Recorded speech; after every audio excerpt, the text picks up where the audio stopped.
سمجھنے کی بات یہ ہے کہ اللہ تعالیٰ نے دنیا کی چھوٹی زندگی اور مرنے کے بعد کی کبھی نہ ختم ہونے والی زندگی کے بنانے کے لیے اللہ نے دین اسلام اتارا ہے. اور اللہ تعالیٰ نے قرآن پاک میں اعلان فرما دیا ان الدین عند اللہ الاسلام.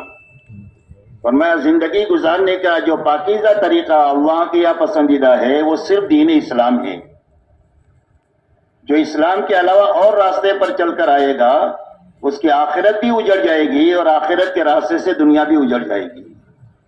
اسی لیے اللہ تعالیٰ نے قرآن پاک میں جو ایمان اور اعمال صالحہ والی زندگی اپنائیں گے، ایمان کی حالت میں اللہ تعالیٰ ان کی دنیا کو حیات طیبہ پاکیزہ زندگی بنائیں گے، آپس میں محبت والی، دلوں میں اطمینان اور چین سکون والی، دعاؤں کی قبولیت والی، مقدر کی روزی حلال برکت والی، آسانی کے ساتھ ملنے والی. اور جب کبھی بھی کوئی مسئلہ آئے تو اللہ سے کہہ دے تو اللہ تعالیٰ ان کی دعا کو قبول کر کے کام بنا دے. ایسی پاکیزہ زندگی اللہ جو بنائیں گے وہ پورے دین کے راستے سے اور حقیقی دین کے راستے سے بنائیں گے. مرنے بعد کی جنت کی شکل میں اور اپنی رضا کی شکل میں جو بڑی کامیابی دیں گے، جس کے بعد کبھی ناکامی ہوگی، وہ بھی صرف دین ہی کے راستے سے دیں گے.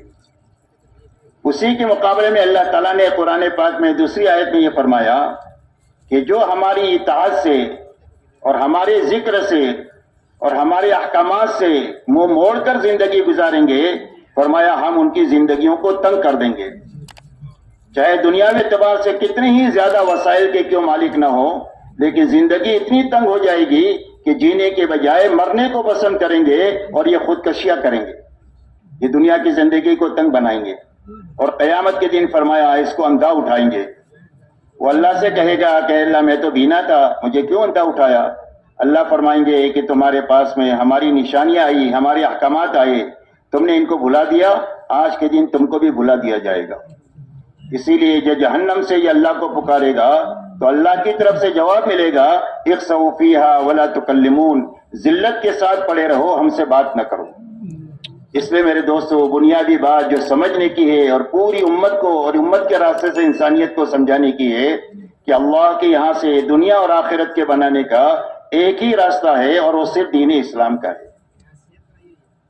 دوسری بات میرے دوستو یہ سمجھنی ہے کہ اللہ تعالیٰ نے جو دین اسلام عطا فرمایا ہے وہ آسان عطا فرمایا، مشکل نہیں عطا فرمایا. اس لیے کہ اللہ اپنے بندوں پر بڑے مہربان ہیں، بڑے رحم کرنے والے ہیں. اس رحم کے ناطے اللہ نے جو دین دیا ہے وہ آسان دیا ہے. اسی لیے قرآن پاک میں فرماتے ہیں کہ اللہ تمہارے ساتھ آسانی چاہتے ہیں، تنگی نہیں چاہتے. اور یہ فرمایا دین میں تمہارے لیے کوئی تنگی نہیں رکھی بلکہ آسانی اور وسعت رکھی اس میں. اس لیے اللہ نے دین آسان عطا فرمایا. حضور پاک صلی اللہ علیہ وسلم جو اس دین کو لے کر آئے ہیں وہ یوں فرماتے ہیں الدین یسر، کہ دین بہت آسان ہے. آپ آسان دین لے کر آئے، اللہ نے آسان دین امت کو اور انسانیت کو عطا فرمایا. اسی لیے اللہ نے قرآن پاک میں اعلان فرمایا لا یکلف اللہ نفسا الا وسعها. فرمایا کسی آدمی کو بھی اللہ نے طاقت سے زیادہ کا مکلف بنایا ہی نہیں ہے. کوئی بھی حکم کسی آدمی کی طرف آ رہا ہے تو اس لیے آ رہا ہے کہ اس کے بس میں ہے، اس کے لیے اللہ اس کو حکم دیتے ہیں. اگر بس میں نہیں ہوگا تو اللہ اس کا حکم اس کو نہیں دیں گے. اسی لیے اللہ تعالیٰ نے نماز روزہ سب پر فرض فرمایا، لیکن زکوٰۃ اور حج سب پر نہیں فرض فرمایا. اس لیے کہ سب زکوٰۃ نہیں دے سکتے، سب حج نہیں کر سکتے، تو ان پر حج زکوٰۃ کو فرض نہیں کیا. اور نماز روزے میں بھی اللہ نے یہ آسانی فرما دیا کہ اگر آپ بیمار ہیں، وضو نہیں کر سکتے، تیمم کر لیں. کھڑے ہو کر نہیں پڑھ سکتے، بیٹھ کر پڑھ لیں. بیٹھ کر نہیں پڑھ سکتے، لیٹ کر پڑھ لیں. آپ سفر میں ہیں، 17 رکعت عشاء کی نہیں پڑھ سکتے ہیں، 3 رکعت وتر پڑھ لیں، 2 رکعت فرض پڑھ لیں، ہم 17 رکعت کا آپ کو ثواب دیں گے. اسی لیے حدیث پاک میں فرمایا کہ جو آدمی جوانی میں عبادت کرتا ہے اور جوانی میں جو محنت مجاہدہ کرتا ہے، بڑھاپے میں نہ کرنے کے باوجود بھی اس کی اس کھاتے میں جوانی کی عبادت لکھی جائے گی. ایک آدمی تندرستی میں جو کام کرتا ہے، محنت کرتا ہے، مجاہدہ کرتا ہے، بیمار ہو گیا تو بیماری میں نہ کرنے کے باوجود بھی تندرستی کی عبادت، مجاہدہ اور محنت لکھی جائے گی. ایک آدمی مقام پر رہتے ہوئے جو اعمال کرتا ہے، مجاہدہ کرتا ہے، کام کرتا ہے، سفر میں نہ کرنے کے باوجود بھی، مقام کی عبادت سفر میں نہ کرنے کے باوجود بھی اللہ کیا لکھی جائے گی، اس لیے کہ اللہ نے دین کو آسان بنایا ہے۔ اس لیے میرے دوستو یہ بات سمجھنی ہے اور پوری امت کو سمجھانی ہے کہ اللہ نے آسان دیا ہے۔ جس طرح اونٹوں کے زمانے میں یہ دین آسان تھا، ایسا ہی راکٹ کے زمانے میں بھی دین اتنا ہی آسان ہے۔ اب میرے محترم دوستو، یہ دو باتیں سمجھنے کے بعد ہم کو یہ بات سمجھنی ہے کہ اگر ہم دنیا میں چلیں پھریں اور دیہاتوں میں اور شہروں میں جائیں تو جو بات ہمارے سامنے آتی ہے کہ اکثریت امت کی وہ ہے کہ جس کی زندگی میں آسان دین چھوٹا ہوا ہے۔ آپ دیکھیے دنیا کا کوئی کام نہیں چھوٹا ہوا، لوگ سارے کھیتی کر رہے ہیں، سارے تجارت کر رہے ہیں، سارے ڈاکٹری انجینئرنگ کر رہے ہیں، سارے سائنس پڑھا رہے ہیں، دنیا کے سارے کام حسن خوبی کے ساتھ ہو رہے ہیں۔ اگر کوئی چیز امت میں سے چھوٹی ہوئی ہے تو دین چھوٹا ہوا ہے۔ یہاں تک کہ دین کے چھوٹنے کا حال یہ ہے کہ دنیا میں آپ کہنے کو 70-80 مسلمانوں کے ملک کہہ دو کہ اتنے سارے ملک ہیں، لیکن کوئی ملک آپ ایسا نہیں بتلا سکتے کہ جس ملک میں 100% مسلمان مرد اور عورتیں اور جوان اور بچے اپنے دین پر پورے چل رہے ہو۔ ایسا ملک بتانا مشکل ہو گیا ہمارے لیے۔ ملک کو آپ چھوڑے، کوئی صوبہ نہیں بتلا سکتے، صوبے سے نیچے کوئی گاؤں نہیں بتلا سکتے جس میں 3000 مسلمانوں کی فیملیاں ہو اور جس میں 20,000 بالغ مرد اور عورتیں رہتی ہو اور پورے دین پر چل رہے ہو۔ ایسا گاؤں بتانا بھی ہمارے لیے مشکل ہو گیا۔ تو یہ سمجھنے کی ضرورت ہے کہ یہ آسان دین امت میں مشکل کیوں ہوا اور چھوٹا کیوں۔ جب یہ بات سمجھ میں آ جائے گی تو اس کا علاج بھی سمجھ میں آ جائے گا۔ اگر بیماری سمجھ میں آ جائے تو علاج سمجھ میں آ جاتا ہے۔ پہلے تشخیص ہوتی ہے، پھر تجویز ہوتی ہے۔ پہلے بیماری معلوم کی جاتی ہے، اس کے بعد علاج طے کیا جاتا ہے۔ تو سب سے پہلے یہ بات ہمیں سمجھ میں آنی چاہیے کہ یہ آسان دین امت میں سے کیوں چھوٹا، اور یہ دوبارہ امت میں زندہ ہونے کی کیا راہ ہے، کیا راستہ ہے۔ اللہ تعالی ہم سب کو اور امت کو یہ بات سجا دے۔ اب میرے دوستو اگر آپ غور کریں گے تو یہ آسان دین امت میں چھوٹنے کی دو وجہیں ہیں۔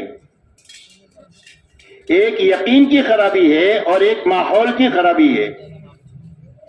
اس لیے کہ آدمی اپنے دین پر معلومات کی وجہ سے نہیں چلتا اور آدمی وسائل کی وجہ سے دین پر نہیں چلتا۔ آدمی جو چلتا ہے وہ اپنے یقین کی طاقت سے دین پر چلتا ہے۔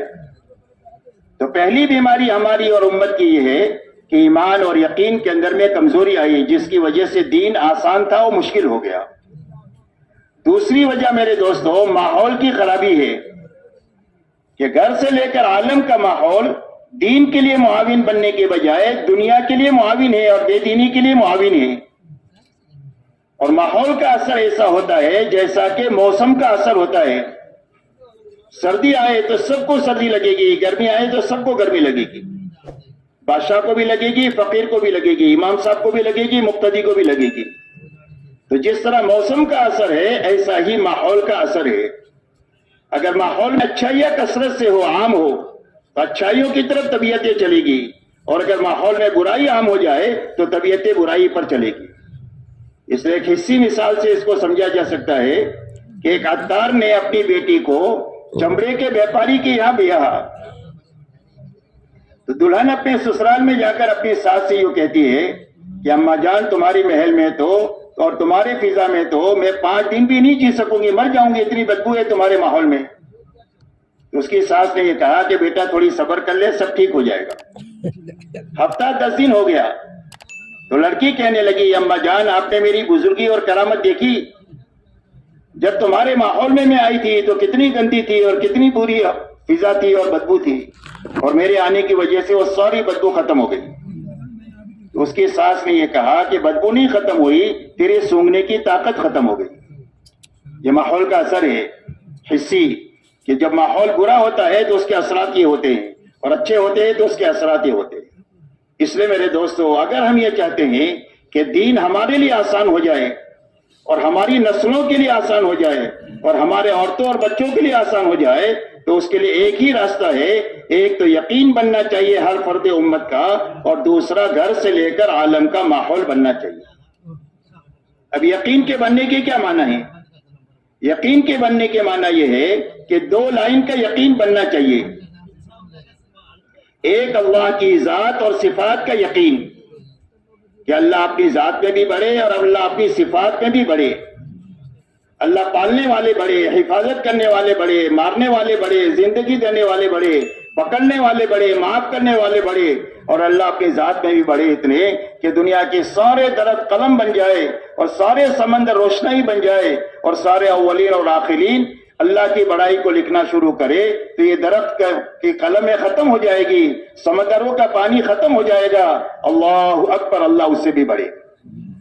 تو سب سے پہلے اللہ کی ذات اور صفات کی بڑائی کا یقین دل میں آئے کہ اللہ ہی سے زندگی بنے گی، اللہ کے علاوہ زندگی بنانے والا کوئی بھی نہیں. یہ پہلا یقین کی بات ہے. دوسرا یقین میرے دوستو یہ بنے کہ اللہ کے یہاں زندگی بنانے کے لیے اللہ نے علم اتارا ہے اور ایمان اتارا ہے. دو بنیادیں، ایمان اور علم. حضور صلی اللہ علیہ وسلم فرماتے ہیں ان دونوں کی مثال بارش کے پانی کی سی ہے. بارش آتی رہے تو ساری مخلوق زندہ رہے اور بارش کا آنا بند ہو جائے تو ساری مخلوقات مر جائے. ایسا ہی سارے انسانوں کی ایمانی اور دینی حیات کا راستہ ایمان اور علم ہے. ایمان میں سب سے پہلا یقین اللہ کی ذات اور صفات کا یقین ہے. دوسرا اللہ تعالیٰ نے وعدے اور وعید کا دنیا میں علم اتارا ہے کہ عمل اچھا کریں گے تو اس کا کیا نفع ہوگا، عمل چھوڑ دیں گے اچھے عمل کو تو اس کا کیا نقصان ہوگا، برے عمل سے بچنے کا کیا نفع ہے اور نہ بچنے کا کیا نقصان ہے. اس کو وعدہ اور وعید کا علم کہتے ہیں، اس کو فضائل کا علم کہتے ہیں، اور اس کو وعدے اور وعید کا اور ترغیب اور ترہیب کا علم کہتے ہیں، اور اس کو بشارت اور انذار کا علم کہتے ہیں. اللہ نے سارے نبیوں کو دنیا میں بشیر اور نذیر بنا کر کے بھیجا کہ اچھے عمل کرنے پر بشارتیں سناتے ہیں کہ سچ بولو گے تو نجات پا جاؤ گے، جھوٹ بولو گے تو ہلاک ہو جاؤ گے. یہ وعدہ ہے، یہ وعید ہے. صدقہ کرو گے تو مال بڑھے گا اور سود میں ہاتھ ڈالو گے تو مال مٹ جائے گا. یہ وعید ہے، یہ وعدہ ہے. ایسا ہی پورا قرآن اور حدیث وعدے اور وعید کے علم سے بھرا ہوا ہے. ہر عمل کے کرنے کا نفع ہے، اس عمل کے چھوڑنے کا نقصان ہے. ہر بری بات سے بچنے کا نفع ہے، نہ بچنے کا نقصان ہے. اس کو وعدے اور وعید کا علم کہتے ہیں. آج حلال معلوم ہے، حرام معلوم ہے، لیکن اس کا یقین کمزور ہونے کی وجہ سے حلال اور حرام کی رعایت زندگیوں میں کم ہو گئی، بلکہ بعض جگہ پر ختم ہو گئی. سب کو معلوم ہے کہ صدقے سے مال بڑھے گا، سود سے مال مٹے گا، لیکن صدقہ کم ہو گیا، سود میں مال ہاتھ زیادہ پڑ گئے. سچ میں نجات ہے، جھوٹ میں ہلاکت ہے معلوم ہے، لیکن سچ کم ہو رہا ہے اور جھوٹ لوگوں کے اندر میں بڑھ رہا ہے. اب میرے دوستو اس کے لیے سب سے پہلے اللہ کی ذات اور صفات کا یقین آئے اور دوسرا اللہ کے وعدے اور وعید کا یقین آئے. یہ دو لائن کا یقین بننا چاہیے. اندر کی طاقت، کوئی بھی مشین جو چلتا ہے وہ اپنے اندر کی طاقت سے چلتا ہے. ایسے آدمی اپنے دین پر جو چلے گا وہ ایمان اور یقین کی طاقت سے آدمی دین پر چلے گا. اسی کے ساتھ میں میرے دوستو دوسری بات یہ ہو کہ ہمارے گھر سے لے کر عالم کا ماحول پاکیزہ بنے، جو بے دینی میں معاون کی بجائے دینداری میں معاون بنے. تو دینداری کے لیے معاون ماحول کب بنے گا؟ جب ماحول میں دو چیزیں زندہ ہو جائے گی تو ماحول مناسب اور اچھا بن جائے گا. تو کیا دو چیزیں پیدا ہونی چاہیے ماحول میں؟ ماحول میں دو چیزیں زندہ ہونی چاہیے. حضور صلی اللہ علیہ وسلم فرماتے ہیں کونوا عباد اللہ اخوانا. فرمایا دنیا میں اللہ کے بندے بن کر کے جیو اور بھائی بھائی بن کر کے جیو. یہ دو چیزیں ماحول میں زندہ ہو جائے تو گھر سے لے کر عالم کا ماحول پاکیزہ بن جائے گا، ہر ایک کے لیے دین پر چلنے کے لیے معاون بن جائے گا اور مخالفت کی فضا دنیا سے کم ہو جائے گی یا ختم ہو جائے گی. اس لیے اگر ہم یہ چاہتے ہیں کہ ہمارے لیے، ہماری نسلوں کے لیے، امت کے لیے اور ہمارے بچوں کے لیے اور پوری انسانیت کے لیے دین کے آنے کی راہ بنے تو اس کے لیے دو چیزوں کی ضرورت ہے. ایک دو لائن کا یقین بننا چاہیے اور ماحول میں دو چیزیں زندہ ہونا چاہیے. ایک اللہ کی عبادت اور بندگی زندہ ہونی چاہیے اور ایک آپس میں بھائی چارہ قائم ہونا چاہیے. اگر یہ دو چیزیں زندہ ہو جاتی ہے تو دین آسانی نہیں ہوگا بلکہ دین پر چلنا لذیذ ہو جائے گا. اس لیے کہ دین پر چلنے میں جو لذت ہے دنیا کے بڑے بڑے راحت کے نقشوں میں وہ لذت نہیں ہے جو لذت اللہ نے دین پر چلنے میں رکھی ہے. اسی لیے اللہ والے فرماتے ہیں کہ اہل اللہ کو، اللہ والوں کو رات کو جاگنے میں اور اللہ کے سامنے نماز میں کھڑے ہونے میں اور مناجات میں آنسو بہانے میں وہ لذت محسوس ہوتی ہے جو کھیل کود والوں کو اپنے کھیل کود میں وہ لذت نہیں محسوس ہوتی. اس لیے دین کے آسان اور لذیذ ہونے کا راستہ یہ دو چیزیں ہیں. ایک یقین بننا چاہیے دو لائن کا، اور ماحول میں دو چیزیں زندہ ہونی چاہیے. ایک اللہ کی بندگی زندہ ہونی چاہیے، آپس میں بھائی چارہ قائم ہونا چاہیے. کہ وہ بات یاد رکھے گی، یاد رہے گی؟ بات سمجھ میں آ رہی ہے؟ اللہ ہم سب کو سمجھا دے. اب میرے دوستو، یہ دونوں چیزیں بیک وقت میں ہر فرد امت میں زندہ ہو جائے اور بیک وقت میں ماحول میں یہ چیزیں زندہ ہو جائے، اس کے لیے اللہ کے نبی صلی اللہ علیہ وسلم کو اللہ نے کامل دین اور کامل شریعت لے کر کے بھیجا. آپ کا دین کامل اور مکمل ہے، اور ہر فرد امت میں اس کامل دین پر چلنے کی طاقت پیدا ہو جائے اور بیک وقت میں وہ کامل دین اپنی حقیقت کے ساتھ ماحول میں زندہ ہو جائے. اس کے لیے آپ کو اللہ نے اعمال نبوت دے کر کے دنیا میں بھیجا کہ ان اعمال نبوت کی مشغولی کی وجہ سے یقین پھیلے گا بھی اور دین پھیلے گا بھی اور بیک وقت میں مجمع بھی بنتا چلا جائے گا. اس لیے حضور پاک صلی اللہ علیہ وسلم کو اللہ نے جن اعمال نبوت کے ساتھ بھیجا، اس میں سب سے پہلا عمل جو ہے وہ دعوت اللہ کا ہے کہ بے طلب بندوں میں بے غرض بن کر جا کر ہر ایک کو سب سے پہلے اللہ کی بڑائی سمجھانا، اللہ کی بڑائی کو سمجھ کر کے جینے کا کیا نفع ہے یہ سمجھانا، ہر ایک کو یہ سمجھانا کہ اتنے بڑے اللہ کو ساتھ لینے کا راستہ اللہ کے حکموں پر عمل کرنا ہے اور نافرمانی سے بچنا ہے. یہ دوسری بات سمجھانا. تیسری بات یہ سمجھانا کہ جب اتنے بڑے اللہ کو حکم پورا کرنے کے راستے سے اور نافرمانی سے بچنے کے راستے سے ساتھ لے لیں گے تو اللہ ہماری آخرت بنا دیں گے اور آخرت کے راستے سے اللہ ہماری دنیا بھی بنا دیں گے. اس لیے سب سے پہلے آپ کو دعوت دی گئی کہ آپ لوگوں میں چل پھر کر کے آپ لوگوں کو یہ بنیادیں سمجھائیں. دوسرا عمل آپ کو جو دیا گیا وہ علم دیا گیا، تعلیم کا، کہ جو آپ کی بات کو قبول کرے ان کو تعلیم کے حلقوں میں بیٹھ کر کے ان کو ایمانیات سمجھاؤ، اللہ کی شانیں ان کو سمجھاؤ، آخرت سمجھاؤ، آخرت کی نعمتیں سمجھاؤ، آخرت کے عذابات سمجھاؤ، پہلے نبیوں کے واقعات سناؤ کہ اللہ کی مدد سے کیسے پار لگے اور ان کے نہ ماننے والے اللہ کی پکڑ کی وجہ سے کیسے غارت ہوئے. اس لائن کا قرآن مکہ مکرمہ میں اتر رہا تھا تاکہ ہر ایک کا اندر کا یقین بنے، حکم پر چلنے کی طاقت پیدا ہو.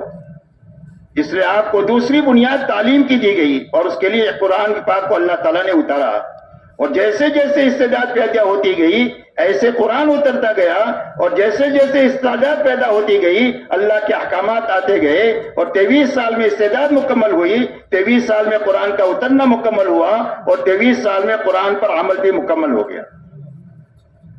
اس لیے میرے دوستو دوسری بنیاد آپ کو دی گئی وہ تعلیم کی دی گئی. تیسری بنیاد ذکر اور عبادت کی دی گئی کہ جو تعلیم میں بیٹھ کر سنا سمجھا ہے اس کو اپنے عمل میں لایا جائے. عبادت کے لائن کا علم لیا ہے تو عبادت زندگی میں آئے، اخلاق کے لائن کا علم لیا ہے تو اخلاق زندگی میں آئے. جو بھی علم لیا ہے اس پر عمل کا نام ذکر ہے اور اسی کا نام عبادت ہے. اسی لیے فرمایا کل مطیع ذاکر، فرمایا ہر بات ماننے والا آدمی ذاکر ہے، وہ غافل نہیں ہے. ایک آدمی راستہ چل رہا ہے اور اپنی نگاہوں کو حفاظت کے ساتھ لے کر چل رہا ہے تو یہ ذاکر ہے. ایک آدمی کے ہاتھ میں تسبیح ہے اور غلط دیکھ رہا ہے تو یہ غافل ہے. ایک آدمی دکان پر بیٹھا ہوا ناپ تول میں صحیح کر رہا ہے تو یہ آدمی ذاکر ہے. اور ایک آدمی کے ہاتھ میں تسبیح ہے لیکن نوکر کو کہا ہے کہ وہ 100 گرام کے بجائے 900 گرام دینا یا 90 گرام دینا، تو یہ آدمی جو ہے وہ ذاکر نہیں ہے، یہ غافل ہے. اس لیے ذکر کی حقیقت جو ہے ہر وقت میں اللہ کا جو حکم ہے اس پر عمل کا نام ذکر ہے، اسی کا نام اطاعت ہے. اس لیے آپ کو ذکر اور عبادت کے ساتھ دنیا میں بھیجا گیا. تیسری بنیاد آپ کو اخلاق کے ساتھ دنیا میں بھیجا گیا کہ آپ لوگوں کو جو ان بنیادوں پر آپ اٹھائیں گے، کچھ لے کر نہیں کریں گے، اپنا لگا کر کریں گے.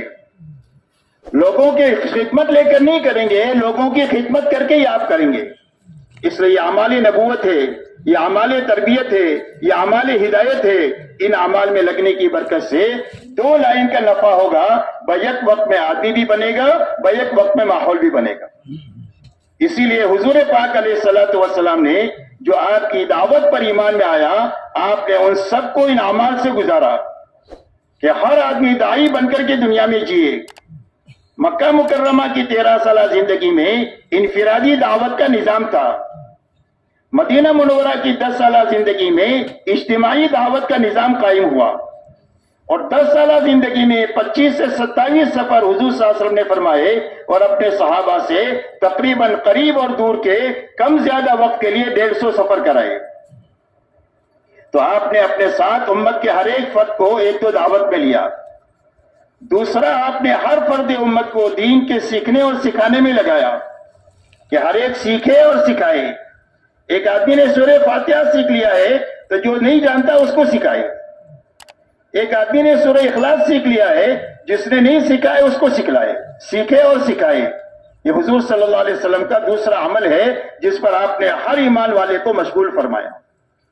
تیسرا، ہر ایمان والے کو اللہ کی ذکر اور عبادت میں لگایا کہ جو کچھ آپ سیکھ رہے ہو، سن رہے ہو، سمجھ رہے ہو، سمجھا رہے ہو، اس پر اپنی زندگی کو عملی زندگی بناؤ.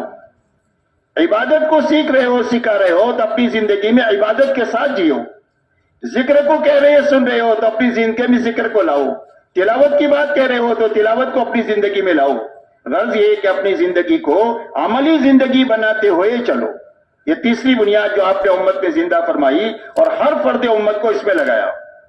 چوتھی بنیاد ہر ایک ایمان والے کو اخلاق میں لگایا کہ ان اعمال میں لگنا بھی ہے، امت کو لگانا بھی ہے، لیکن کچھ سے لے کر کے نہیں لگانا ہے بلکہ اپنا لگا کر کرنا ہے اور خدمت کر کے لوگوں کو دینا ہے. ان اعمال نبوت میں آپ نے ہر ایمان والے کو مشغول فرمایا، اور ان اعمال نبوت میں مشغولی کے لیے آپ نے امت کے لیے 2 میدان تجویز فرمائے. ایک میدان نقل و حرکت کا اور ایک میدان مقامی محنت کا. ایک محنت ہجرت سے مشابہ ہے اور ایک محنت نصرت سے مشابہ ہے. اور آپ نے 23 سالہ دور نبوت میں 2 ہی جماعتیں بنائی ہے، تیسری کوئی جماعت نہیں ہے. یا تو مہاجرین ہے یا انصار ہے. اور اللہ تعالیٰ نے قرآن پاک میں ارشاد فرمایا والسابقون الاولون من المہاجرین والانصار والذین اتبعوهم باحسان رضی اللہ عنہم ورضوا عنہ. فرمایا سابقین اولین مہاجر و انصار میں کے، اور جو ان کے پیچھے پیچھے اخلاص کے ساتھ چلا اللہ ان سے بھی راضی ہو گیا اور پیچھے چلنے والوں سے بھی اللہ راضی ہو گیا. اس لیے آپ نے یہ 2 میدان تجویز فرمائے کہ ہر ایمان والا ایک تو نقل و حرکت میں ان اعمال کے ساتھ نقل و حرکت کرے، جب مقام پر واپس آ جائے نقل و حرکت سے. اس لیے کہ کوئی بھی آدمی پوری زندگی نقل و حرکت میں نہیں رہ سکتا. ہر ایک کے ساتھ بیوی بچے ہیں، ماں باپ ہے، بھائی بہن ہیں، ان کی ذمہ داریاں ہیں، ان کے لیے کمانا ہے. فرمایا کسب الحلال فریضۃ بعد الفریضہ، حلال کمائی کے بعد، حلال فرائض کی ادائیگی کے بعد حلال کمائی میں لگنا بھی فرمایا فرض عین ہے. سوال منع ہے تو کہاں سے ضرورت پوری کریں گے؟ کہا حلال کمائی کے ذریعے سے پوری کریں گے. یہ ساری ذمہ داریاں ہیں تو آپ کی نقل و حرکت بھی ہوگی، نقل و حرکت سے آپ واپس بھی آئیں گے. نقل و حرکت کے زمانے میں ان اعمال میں لگے، واپس آنے کے بعد اگر ان اعمال میں نہیں لگیں گے اور ان کو ماحول نہیں ملے گا تو جس طرح ماحول سے متاثر ہو کر کے آدمی کی زندگی میں تبدیلی آتی ہے. ایک آدمی مقام پر فرائض کا اہتمام نہیں کرتا لیکن جماعت پہ جا کر تہجد پڑھتا ہے. ایک آدمی حلال حرام کی رعایت کے ساتھ مقام پر نہیں چلتا اور جماعت پہ جا کر کے سنت کا اتباع کرتا ہے جو ولایت کی علامت ہے. تو اتنی ترقی آدمی کی جو ہو رہی ہے وہ ماحول کی وجہ سے اور اعمال نبوت کی مشغولی سے ہو رہی ہے. اگر ان چیزوں سے واپس آنے کے بعد اگر مقام پر یہ دونوں چیزیں نہیں ملے گی تو یا تو آدمی جہاں تھا وہاں سے نیچے اتر جائے گا یا بالکل ضائع ہو جائے گا. یا تو جہاں پر تھا جماعت کے زمانے میں اس سے نیچے اترے گا یا بالکل ضائع ہو جائے گا. جیسے آپ نے لوہے کا ایک ٹکڑا ہے، اس کو آپ نے آگ میں رکھا تو پہلے ٹھنڈا بھی تھا اور پہلے کالا بھی تھا. اب آپ نے اس کو تندور میں رکھ دیا تو اب یہ لال بھی ہو گیا اور گرم ہو گیا.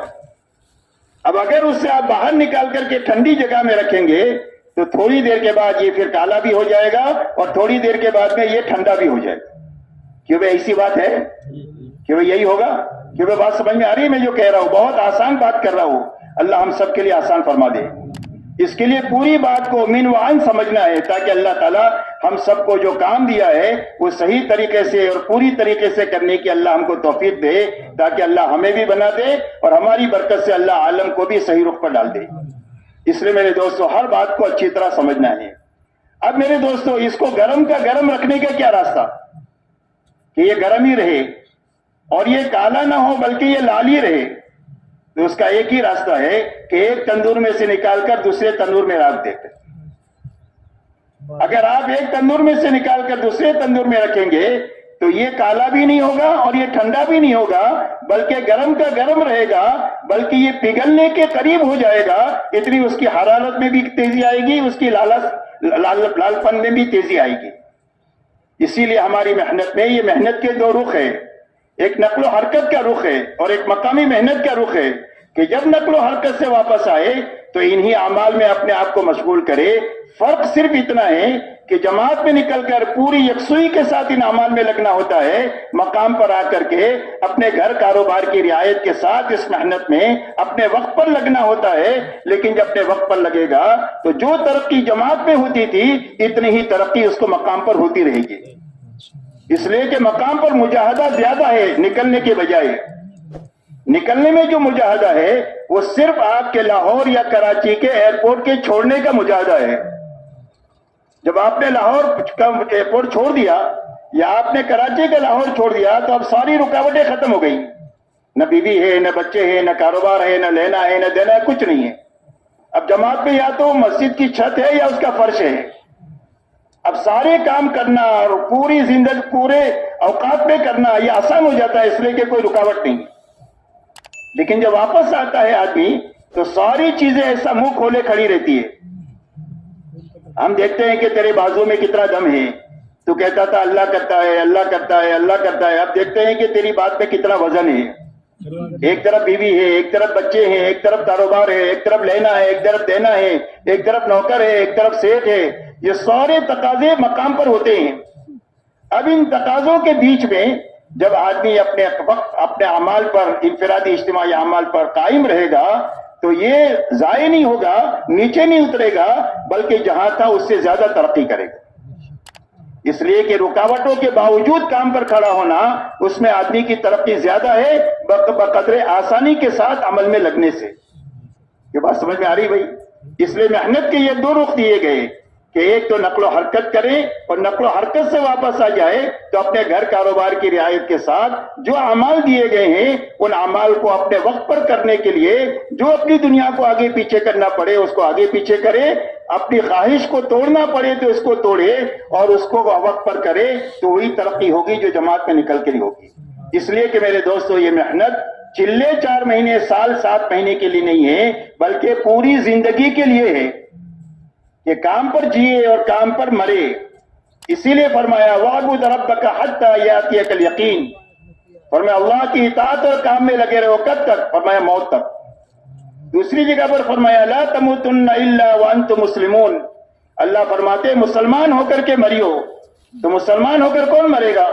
فرمایا جو مسلمان بن کر فرما بردار بن کر کے مرے گا، جیے گا، وہی فرما بردار بن کر کے مرے گا، اور جیسی زندگی ہوگی ایسا قیامت کے دن حشر میں اٹھنا ہوگا۔ اس لیے میرے دوستو اس محنت کے دو رخوں پر حضور صلی اللہ علیہ وسلم نے پوری امت کو اٹھایا۔ جب ان دونوں رخوں پر امت چلی پھری اور محنت کا حق ادا ہو گیا تو اس کے نتیجے میں 2 چیزیں تیار ہوئی۔ ایک تو مجمع تیار ہوا، دوسرا ماحول تیار ہوا۔ اس لیے کہ دونوں چیزوں سے دین پر چلنے میں آسانی ہوگی۔ اگر ماحول بنا اور دین اندر یقین نہیں بنا تو دین مشکل ہے، یقین بنا ماحول نہیں بنا تو دین پر چلنا مشکل ہے۔ 13 سال تک مکہ مکرمہ کی زندگی میں ایمان تو پہاڑوں سے زیادہ مضبوط ہو گیا، لیکن ماحول مکہ مکرمہ کا نہیں بنا تو آپ دیکھو مکہ میں دین پر چلنا کتنا مشکل ہے۔ 2 ہجرتیں وجود میں آئی، حبشہ کی 2 ہجرتیں، مدینہ کی 1 ہجرت، یہ مکی زندگی میں ہجرت وجود میں آئی، اس لیے کہ دین پر چلنا آسان نہیں ہوا، اس لیے کہ ماحول نہیں بنا۔ مدینہ منورہ کی 10 سالہ زندگی میں ماحول تو بن گیا کہ 100% ایمان والوں کے دلوں میں اللہ رسول کی محبت سب سے زیادہ ہے۔ تلاش کرنے سے آپ کو کوئی بے نمازی نہیں ملے گا۔ ہر آدمی اپنے دین سے باخبر ہے، اپنے دین پر عمل کرنے والا ہے۔ ہر ایک آدمی حقوق کی ادائیگی کے ساتھ جی رہا ہے، بلکہ احسان اور ایثار کے ساتھ بھی جی رہا ہے۔ 100% ایمان والوں کو صرف اللہ اور آخرت مطلوب ہے، دنیا کی کسی چیز کا نہ اقتدار کے طالب ہے اور نہ مال کے طالب ہے۔ 100% اپنے آپ کو دین کا ذمہ دار سمجھتے ہیں کہ جس طرح باپ ہو بچوں کا ذمہ دار ہو، شوہر و بیوی کا ذمہ دار ہو، ایسا ہی مسلمان ہو اسلام کی ذمہ داری بھی مجھ پر ہے۔ مجھے دنیا کی ذمہ داریوں کو پورا کرنے کے لیے جتنی جانی مالی صلاحیت کا تقاضا ہوتا ہے میں خوشی خوشی لگاتا ہوں، دین کی ذمہ داریوں کو پورا کرنے کے لیے بھی جتنی جانی مالی صلاحیت کا تقاضا ہوگا خوشی خوشی لگاؤں گا۔ یہ بوجھ کی چیز نہیں ہے بلکہ خوشی کی چیز ہے۔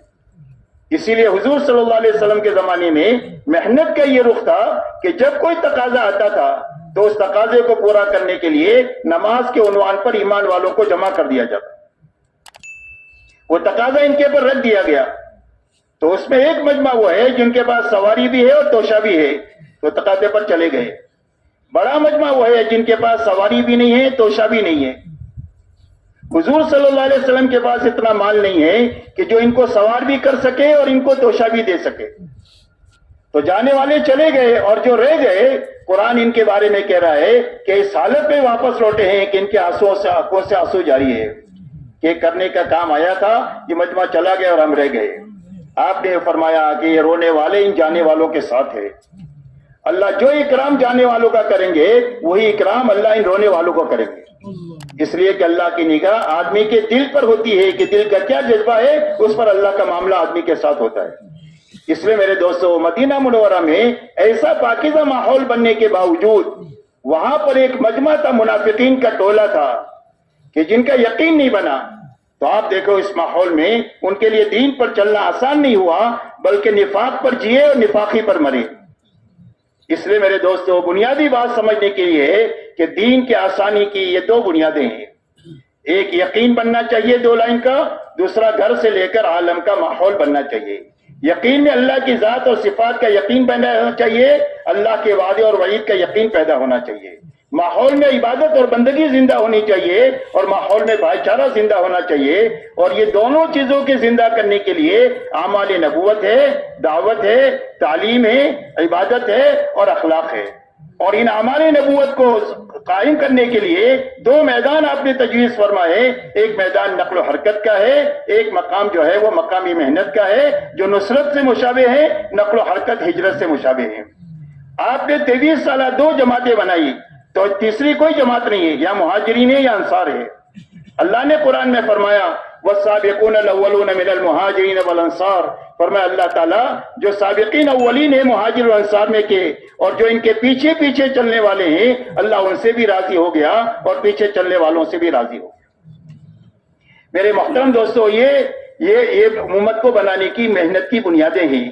اسی لیے آپ دیکھو جب محنت صحیح رخ سے قائم ہو گئی اور یہ اعمال امت میں زندہ ہو گئے اور دونوں محنتوں کا حق ادا ہو گیا تو آپ دیکھو 23 سال میں 650 سال کی جہالت اور گمراہی ختم ہو گئی۔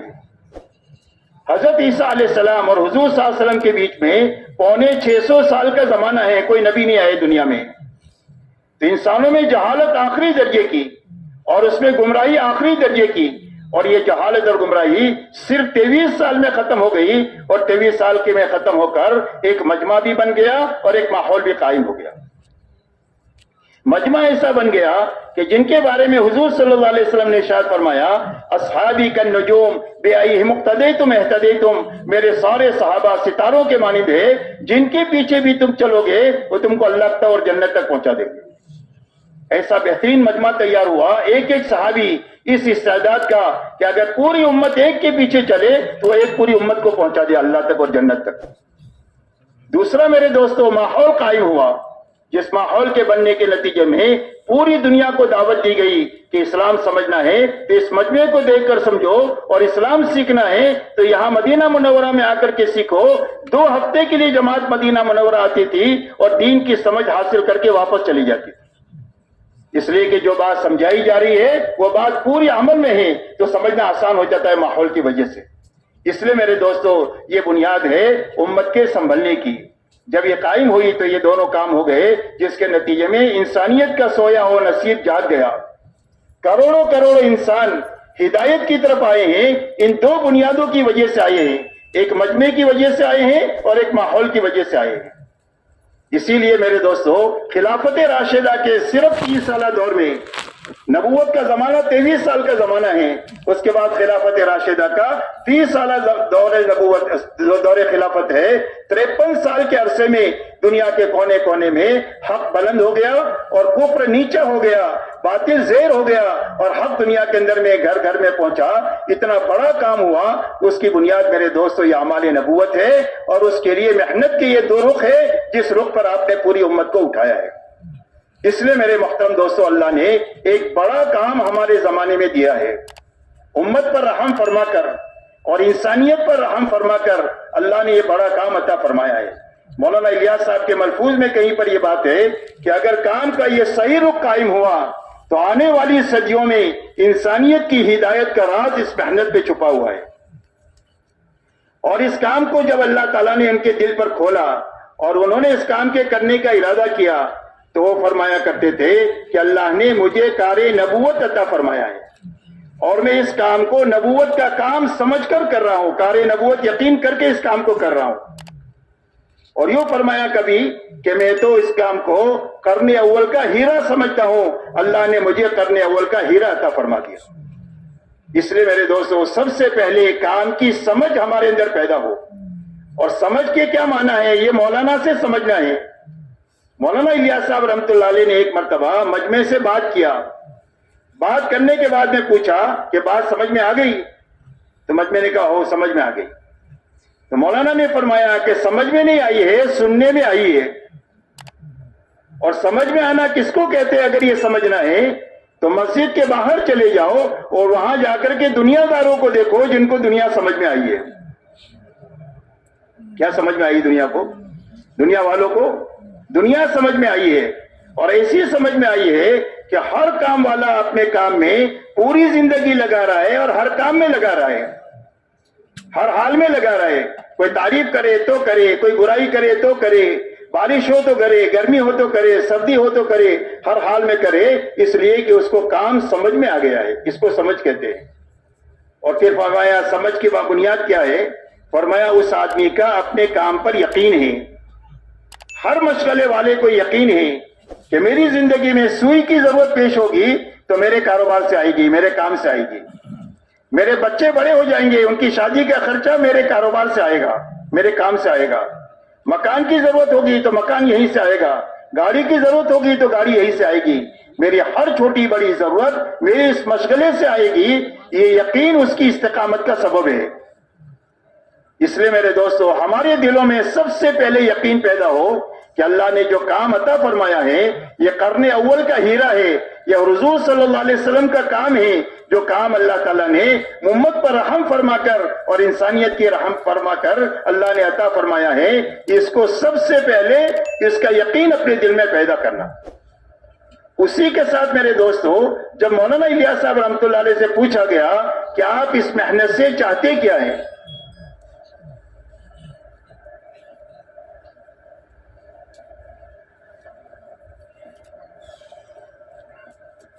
کیا آپ اس محنت سے کیا چاہتے ہیں؟ مولانا نے جو بات فرمائی ہے وہ اس محنت کی منزل ہے کہ کام کرنے والوں کو کہاں تک جانا ہے. اس لیے کہ منزل کا تعین نہیں ہوگا تو آدمی تھک ہار کر بیٹھ جائے گا یا حالات سے گھبرا کر کے راستہ بدل دے گا. جو بیٹھ جائے گا وہ بھی راستہ منزل گم کر دے گا اور جو راستہ بدل دے گا وہ بھی منزل گم کر دے گا. اس لیے کہ منزل تک پہنچنے کے لیے رخ کا صحیح ہونا ضروری ہے اور چلتے رہنا ضروری ہے. رخ بدل گیا تو بھی آدمی منزل سے دور ہو جائے گا. اگر کھڑا ہو گیا, چلنا بند ہو کر دیا تو بھی منزل سے دور ہو جائے گا. اس لیے میرے دوستو ہماری اس محنت کی منزل کیا ہے اور ہمارا کام کیا ہے کہ جو کار نبوت جس کو مولانا نے ارشاد فرمایا ہے, تو ہماری منزل کے بارے میں فرمایا کہ آپ اس محنت سے کیا چاہتے ہیں. فرمایا میں اس محنت سے یہ چاہتا ہوں کہ اس محنت کی برکت سے اللہ تعالیٰ امت میں ایسا مجمع پیدا فرما دے جس پر حضور صلی اللہ علیہ وسلم امت کو چھوڑ کر گئے تھے. آپ دنیا سے تشریف لے جاتے وقت میں امت کو جس سطح پر چھوڑے تھے اس سطح کا ایک مجمع دنیا میں وجود میں آئے.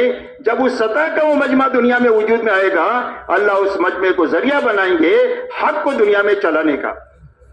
چاہے تھوڑے ہوں گھبرانے کی بات نہیں, کمزور ہو تو گھبرانے کی بات نہیں.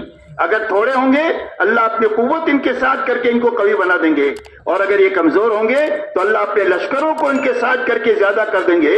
اس لیے کہ اللہ کے لشکر لامحدود ہے, اللہ کے سوا کوئی نہیں جانتا کہ اللہ کے لشکر کتنے ہیں. جیسے صحابہ سے تھوڑی بھی تھے, کمزور تھے, اللہ نے اتنا بڑا کام لیا جن بنیادوں کی وجہ سے وہ بنیادیں امت کے زندہ ہو. میں اس محنت سے یہ چاہتا ہوں. تو حضور صلی اللہ علیہ وسلم دنیا سے تشریف لے گئے تو امت کو کن بنیادوں پر چھوڑا یہ سمجھنا ہے. آپ نے جن بنیادوں پر امت میں چھوڑا ہے وہ دو بنیادیں ہیں. ایک بنیاد تو پورا دین اپنی حقیقت کے ساتھ ہے کہ ہر فرد امت میں پورا دین ہے اور حقیقت کے ساتھ ہے. اس لیے کہ دین ہے اور ادھورا ہے تو دنیا میں نقد مصیبت آئے گی جیسے اس وقت میں آ رہی ہے. دین میں شکل ہے, حقیقت نہیں ہے, تو اللہ کا کوئی وعدہ شکل کے ساتھ پورا نہیں ہوگا, حقیقت کے ساتھ پورا ہوگا. اس لیے ایک تو ہر فرد امت میں پورا دین حقیقت کے ساتھ تھا. جو قرآن میں ہے وہ زندگی میں ہے, جو کرنے کا حکم دیا وہ سب زندگیوں میں, جن سے بچنے کا حکم دیا وہ ساری چیزوں سے زندگیاں بچی ہوئی, جس کے نتیجے میں جو صفات اللہ کی پسندیدہ ہے ہر فرد امت میں زندہ ہو گئے. تقوی زندہ ہو گیا, توکل زندہ ہو گیا, صبر زندہ ہو گیا, شکر زندہ ہو گیا, احسان و تواضع زندہ ہو گئی, انابت زندہ ہو گئی, توبہ کی کیفیت پیدا ہو گئی. ساری صفات جو اللہ کو پسند ہے حکموں پر چلنے کی وجہ سے اور نافرمانی کی بچنے کی وجہ سے وہ سارے صفات زندگی میں پیدا ہو گئے, جس کے نتیجے میں اللہ کی رضا ان کو مل گئی. اس لیے میرے محترم دوستو, ایک بنیاد تو پوری امت پہ یہ تھی کہ پورا دین اپنی حقیقت کے ساتھ تھا. دوسری بنیاد 100% ایمان والوں میں یہ تھی کہ انہوں نے اپنی جان اور مال کو اللہ کے اور اللہ کے دین کے مقابلے میں بے قیمت بنایا تھا. کہ مسلمان کی جان بہت قیمتی, اگر پوری دنیا کسی مسلمان کے مارنے پر جمع ہو جائے تو اللہ ساری دنیا والوں سے انتقام لیں گے. یہ قیمت ہے مسلمان کی جان کی. لیکن اللہ کے مقابلے میں, اللہ کے حکموں کے مقابلے میں اور اللہ کے دین کے تقاضوں کے مقابلے میں ہماری جانیں بے قیمت ہے اور ہمارے مال بھی بے قیمت ہے. مال کی بھی مسلمان کی اتنی قیمت ہے کہ اگر مسلمان نماز پڑھ رہا ہے اور سامنے اپنا سامان رکھا ہوا ہے, اگر کوئی چوری کر کے چلا جائے تو ایک مقدار پیسوں کی ہے, اگر اتنے مال کی ہو تو اس کو حکم ہے کہ نماز توڑ کر اپنے مال کو بچا لے, تیرا مال قیمتی ہے. لیکن اللہ کے اور اللہ کے دین کے مقابلے میں ہماری جان کی بھی کوئی قیمت نہیں اور ہمارے مال کی بھی کوئی قیمت نہیں. ایک کی تقاضا ہوگا تو ایک جان لگائیں گے, 1000 جانیں لگانے کا تقاضا ہے تو 1000 لگائیں گے, 100 روپیہ لگانے کا تقاضا ہے تو 100 روپیہ لگائیں گے, 1000 لگانے کا تقاضا ہے تو 1000 لگائیں گے, اور جھاڑو مار کر لگانے کا تقاضا ہے تو اس یقین کے ساتھ جھاڑو مار کر لگا دیں گے کہ اللہ کی نسبت پر جان لگا دیں گے تو اللہ ہم کو اجاڑیں گے نہیں, اللہ ہم کو آباد کر دیں گے. اس لیے کہ جو اللہ سے معاملہ کرتا ہے کبھی گھاٹے میں نہیں رہتا. اس لیے میرے دوستو, جان مال کو انہوں نے اللہ کے اور اللہ کے دین کے مقابلے میں بے قیمت بنایا تھا. یہ دو بنیادیں تھی 100% ایمان والوں میں, جس کی بنیاد پر اللہ نے چھوٹی اور کمزور جماعت کے ہاتھوں اتنا بڑا کام لیا. اب اللہ تعالیٰ نے ہمیں اتنا عظیم کام ہمارے زمانے میں عطا فرمایا ہے, جس کو مولانا قرن اول کا ہیرا فرماتے ہیں, کار نبوت یقین کرتا ہوں یہ فرماتے ہیں. اب وہ کار نبوت کیا ہے اس کو سمجھنا ہے اور اس کی بنیادیں کیا ہے. میرے محترم دوستو, ایک تو یہ بات سمجھنی ہے کہ ہماری اس محنت میں سب سے پہلے جو اعمال ہے وہی اعمال نبوت ہے, اعمال ہدایت ہے, اعمال تربیت ہے. اس دعوت کے کام میں دعوت ہے, تعلیم ہے, ذکر عبادت ہے اور خدمت اور اخلاق ہے. یہی اعمال تربیت ہے, یہی اعمال ہدایت ہے. اور ان اعمال کو امت میں زندہ کرنے کے لیے دو محنت کے میدان ہیں. اس محنت میں ایک نقل و حرکت ہے, ایک مقامی محنت ہے. کیونکہ دونوں میدانوں کے کہا جاتا ہے نا کہ ہر ایمان والا یہ دو محنت کرتے ہوئے جیے, دو یہ محنت کرتے ہوئے مرے. تو یہی میدان ہے جو حضور صلی اللہ علیہ وسلم نے تجویز فرمائے کہ تقاضا ہے نقل و حرکت کا تو نقل و حرکت کرے, اور تقاضا ہے مقام پر رہنے کا تو مقام پر رہتے ہوئے انہی اعمال میں لگے, اور ان اعمال میں لگتے ہوئے ہر ایمان والے کو ان کے ساتھ جوڑنے کی فکر کرے. اللہ تعالیٰ نے کام کا وہ رخ عطا فرمایا جو قرن اول میں تھا. اس لیے میرے دوستو ایک تو بات یہ سمجھنا ہے کہ یہ کام حضور صلی اللہ علیہ وسلم کے زمانے کی سوغات ہے جو اللہ نے ہمیں عطا فرمائی ہے. شرط یہ ہے کہ اس محنت میں جو بنیادیں ہیں ان بنیادوں کے ساتھ ہماری محنت ہو. اس لیے کہ جو نقل و حرکت ہے اس کے اندر قوت جو ہے اور اس کی جو فضیلت ہے, اس کی جو اہمیت ہے اور اس کے جو ثواب اور اجر ہے اور اس کی جو قوت ہے وہ اس کے اندر کی بنیادوں کی وجہ سے ہے. اگر ان بنیادوں کے ساتھ یہ محنت ہے تو اس کی بہت طاقتور محنت ہے, اور اگر بنیادیں ختم ہو جائے تو اس کی طاقت جو ہے بنیادوں کی وجہ سے تھی, بنیادیں ختم ہونے کی وجہ سے محنت کی جو قوت ہے وہ بھی ختم ہو جائے.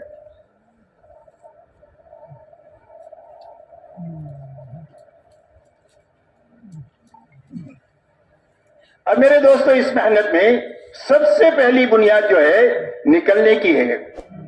پوری امت کو یہ دعوت دی جاتی ہے کہ یہ اللہ کے راستے میں نکلے. تو نکلے تو کیوں نکلے اور نکل کر کیا کریں؟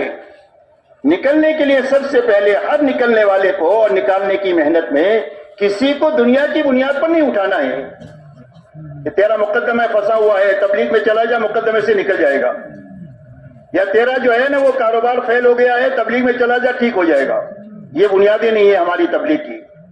ہر ایمان والے کے اللہ کے راستے میں نکلنے کی بنیاد یہ ہے کہ سب سے پہلے اس کے ذہن یہ بنایا جائے کہ اللہ سے میرا تعلق مضبوط ہو جائے تاکہ میں اللہ کے حکموں پر چلنے والا بنوں. اس کے لیے مجھے جانا ہے.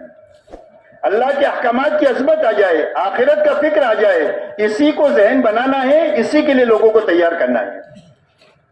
اس لیے کہ اس محنت میں نکلنے کی سب سے پہلی غرض یہ ہے کہ ہر نکلنے والے کے ذہن میں اور ہر نکلنے والے کے دل میں یہ تین بنیادیں مضبوط ہو جاوے. ایک تو اللہ سے تعلق مضبوط ہو جاوے, محبت کا تعلق, عظمت کا تعلق, ڈر کا تعلق, یقین کا تعلق اللہ سے اتنا قائم ہو جائے کہ دنیا کے ہر چیز کو قربان کر سکتے ہیں, اللہ کو ناراض نہیں کر سکتے. اتنی طاقت ہر ایک کے دل میں پیدا ہو جاوے. اس لیے کہ دل کے بنانے کی محنت ہے. سارے نبیوں کی محنت کا میدان انسانوں کے دل ہے. یہ اچھی طرح ہم سمجھے, پوری نبیوں کی سیرت میں یہ بات ملے گی. سارے نبی دلوں پر محنت کرنے کے لیے دنیا میں آتے ہیں. حضور صلی اللہ علیہ وسلم ارشاد فرماتے ہیں کہ انسان کے جسم میں گوشت کا ایک لوتڑا ہے, اگر وہ درست ہو جائے تو پورا انسان درست ہو جائے, اور وہ اگر بگڑ جائے تو سارا جسم بگڑ جائے, اور فرمایا وہ انسان کا دل ہے. اس لیے سب سے پہلے تبلیغ کی محنت کرنے والے کے دل کے بنانے کی محنت ہے. اور دل کا بننا یہ ہے کہ دل میں اللہ کی محبت پیدا ہو جائے, اللہ کا ڈر پیدا ہو جائے, اور اللہ کا یقین پیدا ہو جائے, اور اللہ کے مقابلے میں ساری مخلوق زیر نظر آئے.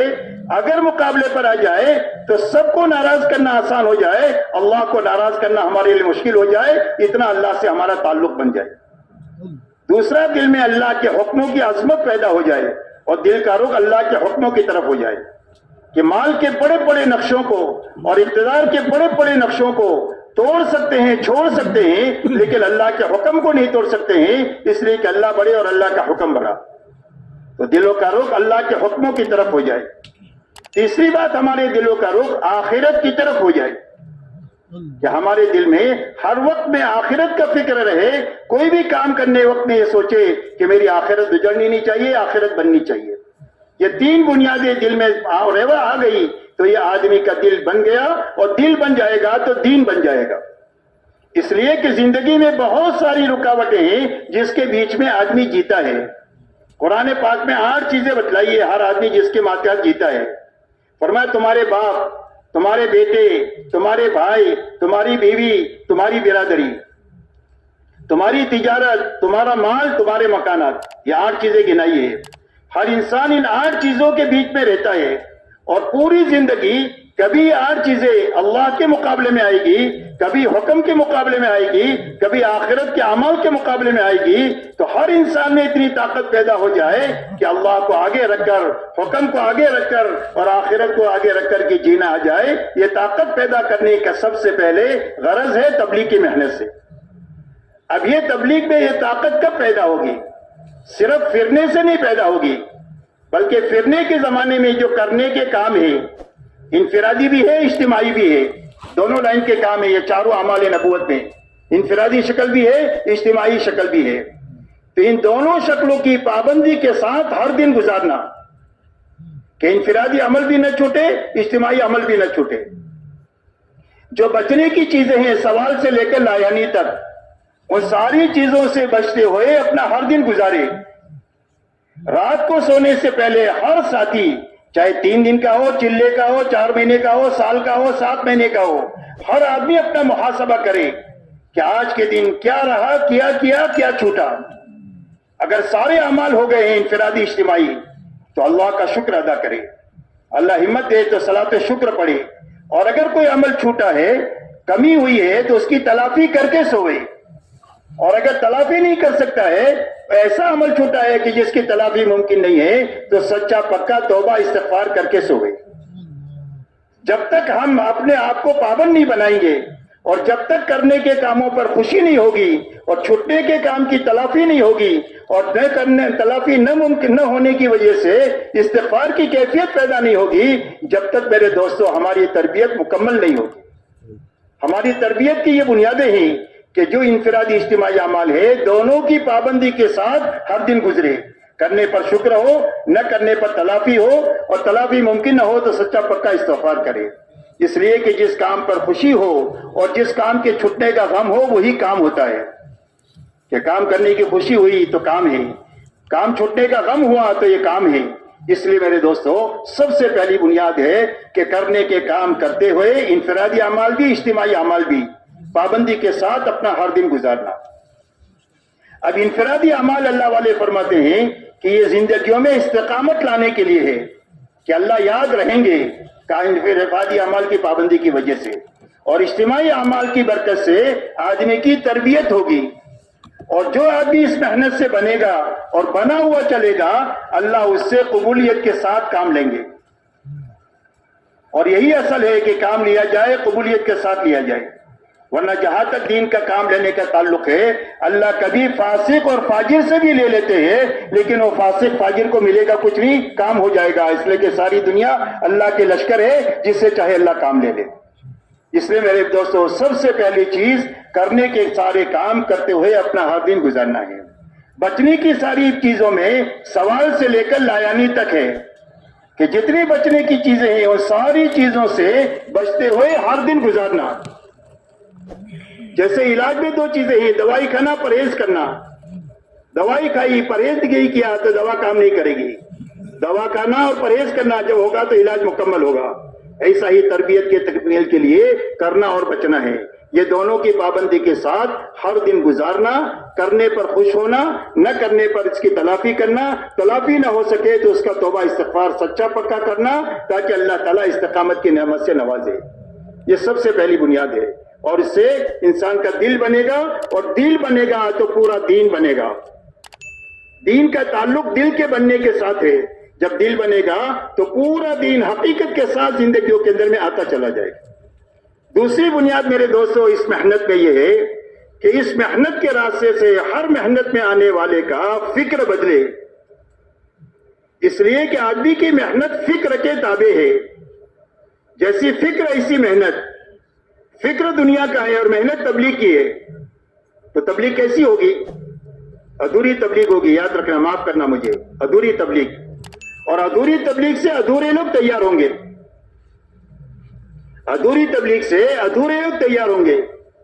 اور ادھورے لوگوں کو آپ جانتے ہیں کہ ادھورے ڈاکٹر سے ہم علاج نہیں کراتے، ادھورے وکیل کے ہاتھ میں مقدمہ نہیں دیتے، ادھورے ڈاکٹر کے ہاتھ میں گاڑی نہیں دیتے، ادھورے حافظ صاحب کو ہم امام نہیں بناتے تراویح میں.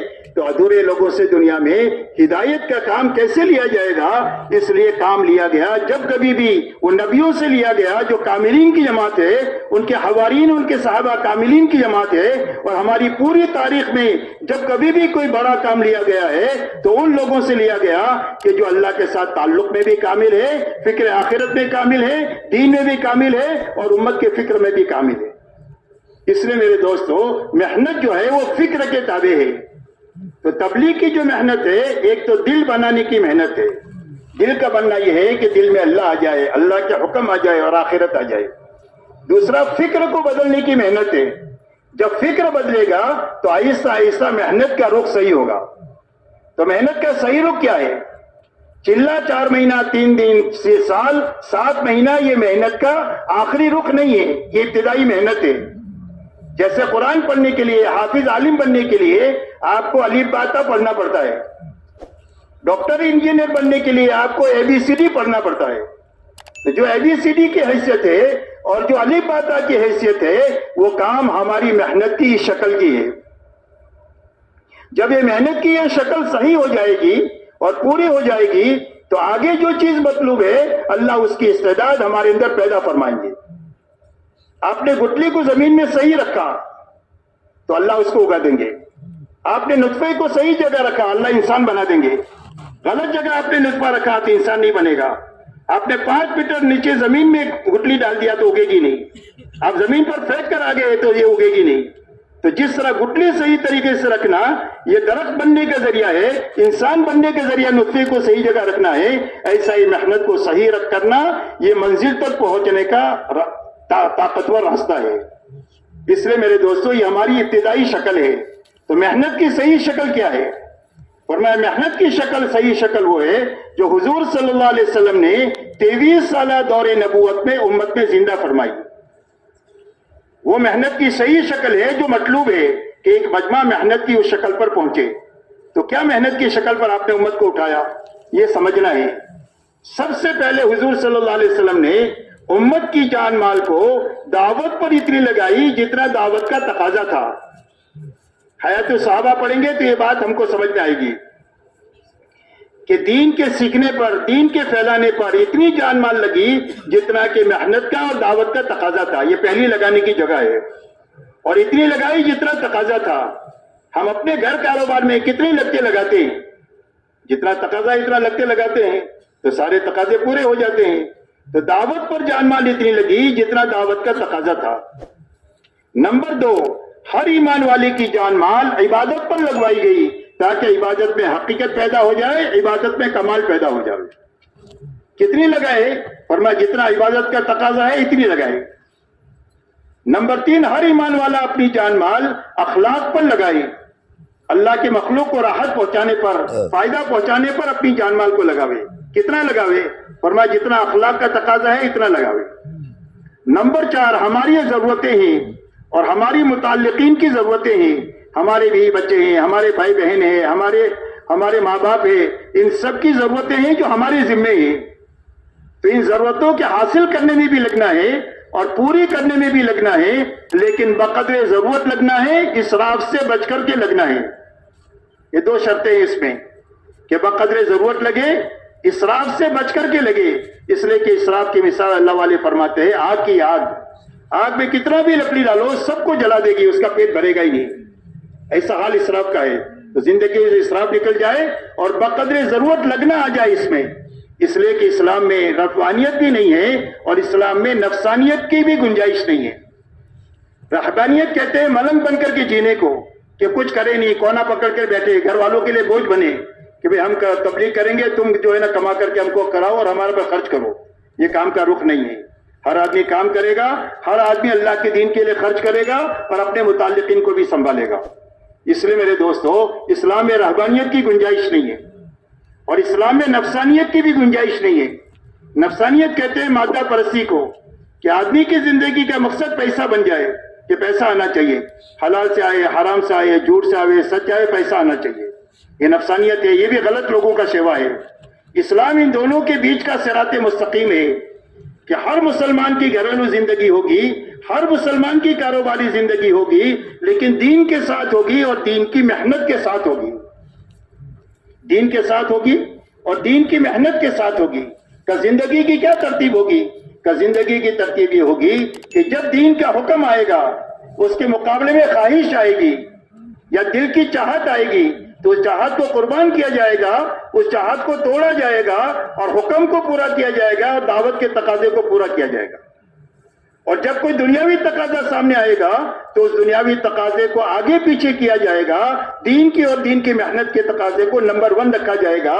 اتنا ہی مطالبہ ہر ایمان والے سے ہے اور اسی کا نام قربانی ہے. قربانی ملنگ بننے کا نام نہیں ہے. قربانی کہتے ہیں اللہ کے حکم کو پورا کرنے کے لیے، دعوت کے تقاضے کو پورا کرنے کے لیے اپنی منمانی کو، اپنی چاہت کو قربان کرنا چھوڑ دینا۔ دعوت کے مقابلے میں، دین کی محنت، دین کے مقابلے میں دنیاوی کوئی تقاضا آیا تو اس تقاضے کو آگے پیچھے کریں گے، دین کو اور دین کی محنت کو اپنے وقت پر کریں گے، اسی کا نام قربانی ہے۔ اور اس قربانی پر اللہ تعالیٰ ہر ایمان والے کو روزانہ ہدایت میں ترقی دیں گے۔ ہدایت پہ ترقی کی بنیاد مجاہدہ ہے، قربانی ہے، اور قربانی اسی کا نام ہے۔ تو ہدایت پہ ترقی ہوگی تو کیا ہوگا؟ فرمایا ہدایت میں ترقی ہوگی تو اس کی طبیعت روز کام پر چلے گی۔ جب کاروبار میں نفع ہوتا ہے تو طبیعت کاروبار پر چلتی ہے۔ جب روحانی ترقی روزانہ ہوگی قربانی کے راستے سے تو روزانہ کام پر طبیعت چلے گی نہیں بلکہ دوڑے گی۔ یہ پہلا انعام ہے جو اللہ کی طرف سے ملے گا۔ دوسرا انعام، اللہ حلال روزی دیں گے اپنے خزانے سے، قربانی کی برکت سے۔ اللہ کے خزانے سے لینے کا سب سے بڑا دروازہ جو ہے وہ قربانی کا ہے۔ تیسرا انعام اللہ جو دیں گے وہ عافیت دیں گے۔ ایمان کے بعد سب سے بڑی نعمت جو ہے وہ عافیت کی ہے۔ حضور صلی اللہ علیہ وسلم فرماتے ہیں کہ اللہ سے عافیت مانگو، عافیت آ جائے تو جینا بھی آسان ہو جائے اور مرنا بھی آسان ہو جائے۔ اسی لیے قرآن پاک میں اللہ نے فرمایا والذین جاہدوا فینا لنہدینہم سبلنا وان اللہ لمع المحسنین، کہ اللہ تعالیٰ فرماتے ہیں کہ جو ہمارے راستے میں مجاہدہ کریں گے، اور مجاہدے کا معنی میں نے آپ کو بتلایا، فرمایا ہم ضرور بھی ضرور اس کو ہدایت دیں گے، اور ہدایت اللہ کے خزانے کی وہ نعمت ہے جس کا کوئی کنارہ نہیں ہے۔ دوسرا، اللہ حلال روزی دیں گے۔ اللہ نے قرآن پاک میں ایک جگہ پر فرمایا وَاذْكُرُوا إِذْ أَنْتُمْ قَلِيلٌ مُسْتَضْعَفُونَ فِي الْأَرْضِ تخافون ان يتخطفكم الناس فآواكم وأيدكم بنصره ورزقكم من الطيبات لعلكم تشكرون۔ اللہ جل شانہ صحابہ سے فرماتے ہیں، ان کو مخاطب کر کے یاد کرو زمانے کو جب تم بہت تھوڑے تھے اور بہت کمزور تھے، ہر وقت تم کو یہ ڈر لگا رہتا تھا کہ مکہ کے بے ایمان ابھی ہم کو ختم کر دیں گے۔ تو اللہ تعالیٰ نے فرمایا تم کو ٹھکانہ دیا، اور اللہ نے تمہاری مدد کیا، اور اللہ نے تمہیں پاک روزی دیا تاکہ تم اللہ کا شکر ادا کرو۔ صحابہ 1000 سال تک دنیا کے راستے سے دنیا پر محنت کرتے تو اتنا نہیں مل سکتا تھا جو اللہ نے 25 سال کے عرصے میں ان کو عطا فرمایا۔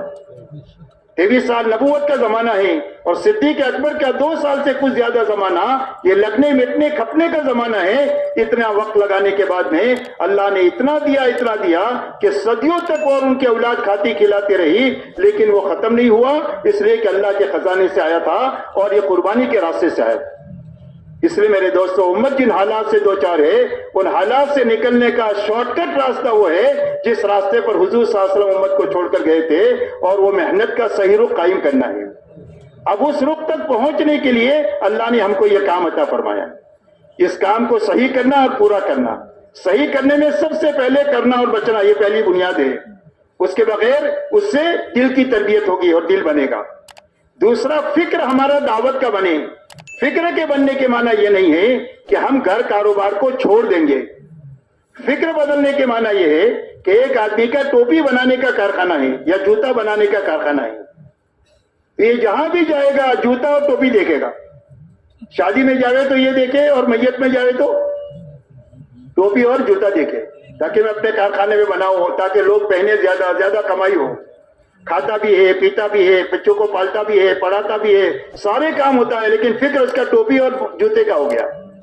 ایسا ہی ہم سب کام کریں گے، لیکن ہمارا فکر دعوت کا بنے، اللہ کے دین کا بنے، اللہ کی کلمے کی سربلندی کا بنے، انسانوں کی ہدایت کا بنے۔ جب یہ فکر بنے گا تو اب محنت کا رخ صحیح ہوگا۔ اب فکر بدلنے کے لیے کیا راستہ؟ فکر کے بدلنے کے لیے 2 لائن کی محنت ہے ہماری تبلیغ میں۔ ایک تبلیغ ہے، ایک محنت ہے، ایک ایک گھر، ایک ایک فرد سے ملنا، مل کر سب سے پہلے اس کو ایمان اور ایمان کا نفع سمجھانا، دوسرا دین کا نفع بے دینی کا نقصان سمجھانا، تیسرا اس کو آخرت سمجھانا، اور یہ سمجھا کر اس کو اللہ کے راستے میں نکلنے کے لیے تیار کرنا۔ یہ محنت کا رخ قائم کرنا۔ ہر جماعت 3 دن سے لے کر سال کی جماعت اپنے آپ کرنے اور بچنے کے ساتھ جماعت نکالنے کی محنت کرے، اس لیے کہ امت کا المیہ یہ نہیں ہے کہ امت کو دین معلوم نہیں ہے یا دین پر چلنے کے وسائل نہیں ہیں۔ دین معلوم بھی ہے، وسائل بھی ہے، لیکن اندر میں دین پر چلنے کی طاقت نہیں ہے. تو جو طاقت پیدا ہوگی تو دین زندگی میں آئے گا. اور طاقت کے پیدا ہونے کے لیے محنت کے دو رخ حضور صلی اللہ علیہ وسلم امت میں قائم فرمائے، ایک نقل و حرکت کا، ایک مقامی محنت کا. اس لیے ایک محنت ہر جگہ سے جماعت کے نکالنے کی محنت کرنا، ہر مسلمان سے ملنا، جہاں مسلمان ملے، گھر پر ملے، کھیت میں ملے، دکان میں ملے، کیرم کے اڈوں پر ملے، اللہ نہ کرے شراب کے اڈوں پر ملے، جہاں مسلمان ملے وہاں جا کر ان سے ملنا، مل کر ان کو ایمان سمجھانا، دین کا نفع سمجھانا، آخرت سمجھانا اور اللہ کے راستے میں نکلنے کے لیے ان کو تیار کرنا. عذر معذرت کرے تو اس کا حل بتانا اور ان کو نبیوں صحابہ کی قربانی سمجھانا. یہ محنت کا وہ رخ ہے کہ جس میں جتنا محنت کریں گے تھکیں گے اتنا ہمارا فکر جو ہے وہ دعوت کا بنے گا. اس لیے ہر جگہ سے جماعت نکالنے کی محنت کرنا. کہیں نکلے گی کہیں نہیں نکلے گی گھبرانے کی بات نہیں. محنت پوری کرنا اصل ہے. محنت کا نام کام ہے، نتیجے کا نام کام نہیں ہے. نتیجہ اللہ کے ذمہ ہے. اللہ تعالیٰ علیم اور حکیم ہے. اپنے علم اور حکمت سے کبھی جلدی نکال دیتے ہیں، کبھی دیر میں نکالتے ہیں، کبھی بہت اچھا نکالتے ہیں، کبھی کم اچھا نکالتے ہیں. وہ اللہ کے علم اور حکمت کی بات ہے. ہمارے ذمہ صرف یہ ہے کہ محنت صحیح ہو جائے، پوری ہو جائے. حضور صلی اللہ علیہ وسلم طائف تشریف لے گئے تو آپ کی محنت سے فوری طور پر کوئی بھی خاطر خواہ نہ نفع نہیں ہوا سوائے پریشانی اور مصیبت کے. لیکن وہ محنت اللہ کے دربار میں ایسی مقبول ہوئی کہ آسمانی دنیا میں ہلچل مچ گئی. فرشتوں نے آ کر کہا اللہ کے نبی آپ اجازت دیں تو دونوں پہاڑوں کو ملا دیتے ہیں، یہ چٹنی بن جائیں گے سارے. آپ نے فرمایا کہ میں تو رحمت بنا کر بھیجا گیا ہوں، مجھے امید ہے کہ یہ نہیں مانیں گے تو ان کے اولاد مانیں گے. لیکن وہ محنت اتنی قبول ہوئی کہ آسمانی دنیا میں ہلچل مچ گئی. اس لیے میرے دوستو اپنے فکر کو بدلنے کے لیے اپنے آپ کو اس محنت میں تھکانا ہے. یہ پہلی بنیاد ہے فکر کے بدلنے کے لیے. دوسری میرے دوستو یہ ہے کہ جس جگہ پر بھی ہماری جماعتیں جائیں اس جماعت کے ذہن میں یہ ہو کہ یہاں پر مسجد وار جماعت نہیں ہے تو 3 دن 2 دن وہاں رہ کر ان کو مانوس کر کے قریب کر کے اپنے ساتھ اعمال میں شریک کر کے مشورے میں، تعلیم میں، ملاقاتوں میں، جماعت کے نکالنے کی محنت میں یہی 5 کام ہے کہ ان اعمال سے ان کو گزارا جاوے محنت کے راستے سے. اور اس کے بعد میں آخری دن میں ان کی تشکیل کی جائے ان اعمال کے کرنے کے لیے. جب کام کی سوجھ بوجھ حاصل کریں گے تھوڑی بہت اور کام کا نفع دیکھیں گے کہ جماعت کے آنے کی وجہ سے ماشاءاللہ نمازی بڑھ گئے تو یہ نفع بھی سامنے آیا، کام کی سوجھ بوجھ بھی آئی تو کام کرنے کے لیے تیار ہو جائے. اب ان کے اعمال کا وقت طے کر دینا. مشورہ کب کرو گے، تعلیم کب کرو گے، ملاقاتیں کب کرو گے، گشت کون سے دن کرو گے، 3 دن کون سے ہفتے میں جاؤ گے، یہ طے ہو گیا تو آپ نے مسجد وار جماعت کا بیج ڈال دیا. اللہ اس کو اگائیں گے.